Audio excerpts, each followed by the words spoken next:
వాళ్ళకంటే మీకు ఎక్కువ ముఖ్యం ఈ రెండు నియోజకవర్గాల్లో ఖచ్చితంగా ఉప ఎన్నికలు ఈ సంవత్సరంలోనే వస్తాయి.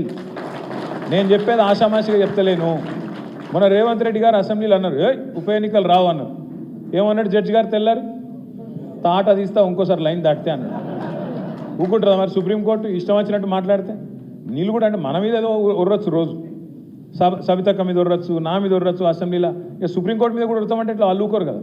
అందుకే నేను చెప్పేది రాజేంద్ర నగర్ వాళ్ళు, చేవెళ్ళోళ్ళు మీరు పట్టుబట్టాలి.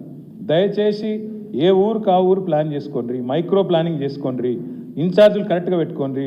అనంతన్న కూడా బస్సు ఎక్కాలి, నర్సన్న కూడా ఎక్కాలి, కృష్ణన్న కూడా ఎక్కాలి. ఇక వీళ్ళు వాళ్ళు కాదు, అందరూ మొత్తం అందరం బస్సు ఎక్కాల్సిందే, రావాల్సిందే. మీరందరూ కార్లు ఉన్నోళ్ళే. మీ కార్లు ఉంటే వెనకాల మీ నాయకులను కొంతమందిని కూర్చోబెట్టురు, కార్లు తెప్పించుకోండి. కావాలంటే వచ్చేటప్పుడు కార్లు నేను అద్దంటలేదు, కానీ పోయేటప్పుడు అయితే అందరం కలిసికట్టుగా బస్సులనే పోదాం. మరి జాగ్రత్తగా పోయి జాగ్రత్తగా వద్దాం. ఏ రోజు డేటు? 27. వేరే పనులు పెట్టుకోకురి. ఆ రోజు సండేనే, నాకు తెలుసు మీకు వేరే పని కూడా ఉండదు. 20 రియల్ ఎస్టేట్ పనులు అయితే అసలే లేవు, ఏం మీటింగులు లేవు, ఏం లేవు. కాబట్టి అందరు కూడా ఉదయమే బస్సు ఎక్కుండ్రి, సీదా చెలో వరంగల్, ఆడ కలుసుకుందాం మళ్ళందరం. జై తెలంగాణ.